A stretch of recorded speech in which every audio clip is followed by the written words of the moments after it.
Hi అండి, welcome to Shri Lakshmi kitchen. ఈరోజు నేను చేతితో చెక్కలు ఎలా ప్రిపేర్ చేసుకోవాలో చూపిస్తానండి.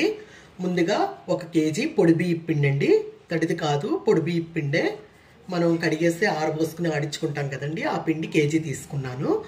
నెక్స్ట్ చూడండి, అల్లం తొక్క తీసి ఇంత అల్లం అయితే వేసుకుంటున్నానండి కేజీ పిండికి. ఈ పచ్చిమిర్చి అయితే కారాన్ని బట్టి, మీరు తినే కారాన్ని బట్టి వేసుకోవచ్చు, మీ ఇష్టం అండి. మీరు తినే ఎంత కారం తింటే అంతా వేసుకోవచ్చండి. అలాగే కొత్తిమీర కొద్దిగా తరిగి పెట్టుకున్నానండి, సన్నగా చాప్ చేసి పెట్టాను. కేజీ బియ్యం పిండికి 100 గ్రాముల వెన్నపూస అండి.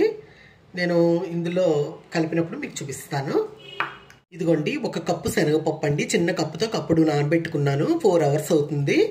ఇది పప్పు నానిపోయిందండి. 1-2 సార్లు కడిగేసి పెట్టుకున్నానండి. పిండిలో వేసి కలిపేటప్పుడు చూపిస్తాను. శనగపప్పు ఎక్కువ వేసుకోకూడదండి, మనం తీసుకునే క్వాంటిటీని బట్టి వేసుకోవాలి. నేను ఒక చిన్న కప్పుతో 1 కప్పు వేసాను. ఇదిగోండి, అల్లం పచ్చిమిర్చి గ్రైండ్ చేసి తీసుకొస్తానండి. ఇదిగోండి, గ్రైండ్ చేసి తీసుకొచ్చాను. కోర్స్గా గ్రైండ్ చేసుకోవాలండి, మెత్తగా పేస్ట్లా చేసుకోకూడదు మరీని. ముందుగా మనం రుచికి సరిపడా సాల్ట్ వేసుకుందామండి. నేను ఒక 3 టేబుల్ స్పూన్ సాల్ట్ వేస్తున్నానండి. కావాలంటే చెక్ చేసుకుని చూసుకుని మళ్ళీ వేసుకోవచ్చు. అలాగే పచ్చిమిర్చి అల్లం పేస్ట్ కూడా వేసేస్తున్నానండి ఇందులోనే. కరివేపాకు తరిగి పెట్టుకున్నాను కదండి, సన్నగా చాప్ చేసి పెట్టాను. శనగపప్పు కడిగి పెట్టుకున్నాను కదండి, అది కూడా వేసేసుకుందాం ఇందులో.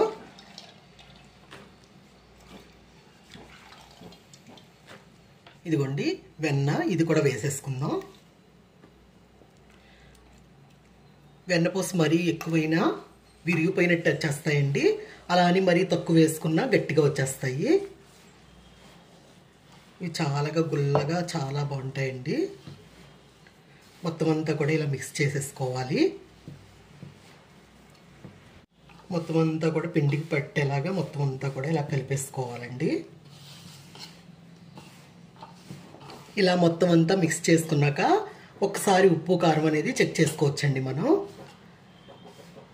ఇదే టైంలో ఏమన్నా సరిపోతే వేసుకోవచ్చు. నాకైతే సరిపోయినాయండి అన్నీ కరెక్ట్గా. ఇప్పుడు నీళ్ళు పోసి కలుపుకుందామండి. ఇదిగోండి, వాటర్ పోసుకుంటూ కలుపుకుందాం. నాకు అన్నీ కరెక్ట్గా సరిపోయినాయండి, ఉప్పు కారం అనేవి. ఇవి కొంచెం స్పైసీగా ఉంటేనే బాగుంటాయండి. ఇలా వాటర్ యాడ్ చేసుకుంటూ కలుపుకోవాలి.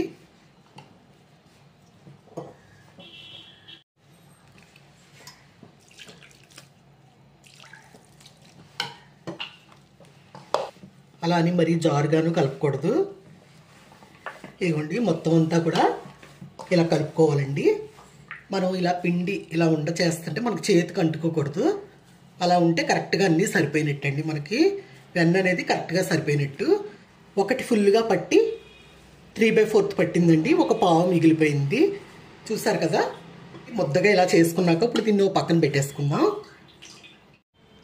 స్టవ్ ఆన్ చేసి బాండీ పెట్టానండి, ఆయిల్ వేసి పెట్టాను. ఆయిల్ హీట్ అవుతుంది. ఇప్పుడు ఇందులో ఒకటిగా వేసేసుకుందామండి.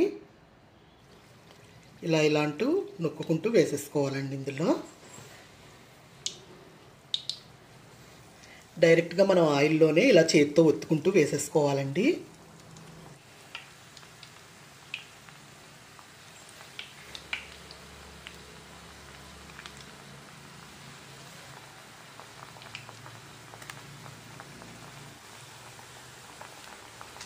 మొత్తం అన్నీ కూడా ఇలా ప్రిపేర్ చేసుకుని వేసేసుకోవడమేనండి. మనం ఇలా చేతితోటే ఒత్తుకుంటూ వేసుకోవాలి. ఇలా చేతితో వేయడం రాని వాళ్ళకి ఇంకో మెథడ్ చెప్తానండి, ఇంకా ఈజీ మెథడ్ చెప్తాను మీకు. ఇలా డైరెక్ట్గా ఆయిల్లో వేయలేని వాళ్ళకి ఎలా వేసుకోవాలో చూపిస్తాను. చేతితో డైరెక్ట్గా అందులో వేయలేని వాళ్ళకి ఈజీగా చెప్తున్నానండి టిప్పు. ఇలా చేసుకుని అన్నీ కూడా ప్లేట్లో పెట్టుకుని ఒకసారిగా ఆయిల్లో వేసేసుకోవచ్చండి. ఇదిగోండి, ఇలా అనుకుంటూ మొత్తం అన్నీ కూడా ఇలాగే ప్రిపేర్ చేసుకుని పెట్టుకోవడమేనండి ప్లేట్లో. అలాగండి, మనకి ఎంత పొడవు కావాలంటే అంత పొడవు చేసుకోవచ్చు, ఇంకా పొడవుగా కూడా చేసుకోవచ్చండి. నేను ఇంకా అలాగా షార్ట్గా చేసి చూపిస్తున్నాను మీకు. ఇదిగోండి, ఇలా చేసేసుకోవడమే. అన్నీ కూడా ఇలా ప్రిపేర్ చేసుకుని ఆయిల్లో వేసుకుని ఫ్రై చేసుకోవడమేనండి. అంతే అండి. రాని వాళ్ళకి ఇలా చేసుకుని వేసుకోవచ్చు. చూడండి ఫ్రై అయిపోతున్నాయి. అలా అని ఎరుపు రంగు వచ్చేవండి ఇవి. మనకి తెల్లగానే ఉంటాయి, క్రిస్పీగా గుల్లగా చాలా బాగుంటాయండి కరకరలాడుతూ. వెన్న వేసుకున్నాం కదండి, గుల్లగా వస్తాయి. ఇలా మనకు డైరెక్ట్గా వేసుకోవడం రాని వాళ్ళకి అలా ప్లేట్లో నేను ఇందాక చూపించాను కదండి, అలా వేసుకుని వేసేసుకోవడమే. ఇవి తీసేసుకుందామండి, వేగిపోయినాయి. నూనె పొంగు చల్లారాక తీసేసుకోవడమేనండి ఇవి. అంతే అండి.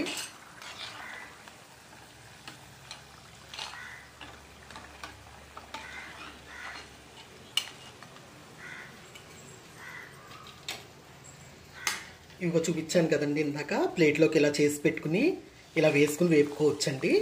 అంటే చేయడం అందులో డైరెక్ట్గా వేయడం రాని వాళ్ళకి అలా చేసుకోవచ్చండి ప్లేట్లో పెట్టుకుని. ఇవి కూడా ఫ్రై అయిపోయాయి, వేగిపోయినాయండి. ఇలాగా నూనె బుడగలు పొంగి చల్లారాక తీసేసుకోవడమేనండి. వేపుతున్నప్పుడే మంచిగా సౌండ్ అయితే వస్తున్నాయి. చాలా సులువుగా చేసేసుకోవచ్చండి ఇవి. మొత్తం అన్నీ కూడా ఇలా ప్రిపేర్ చేసుకోవడమేనండి. అన్నీ ప్రిపేర్ చేశాక మీకు నెక్స్ట్ చూపిస్తానండి. చూడండి చేతి చెక్కలన్నీ కూడా ప్రిపేర్ అయిపోయినాయి.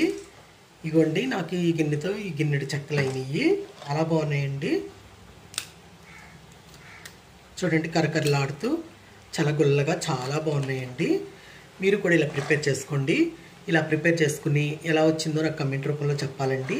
ఇది పాతకాలం నాటి వంట, గుల్లగా స్పైసీగా చాలా బాగుంటాయండి.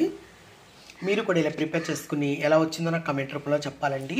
అలాగే నా ఈ వీడియో కనుక నచ్చినట్లయితే లైక్ చేయండి, షేర్ చేయండి, సబ్స్క్రైబ్ చేయండి, కమెంట్ చేయండి. Thank you, bye bye.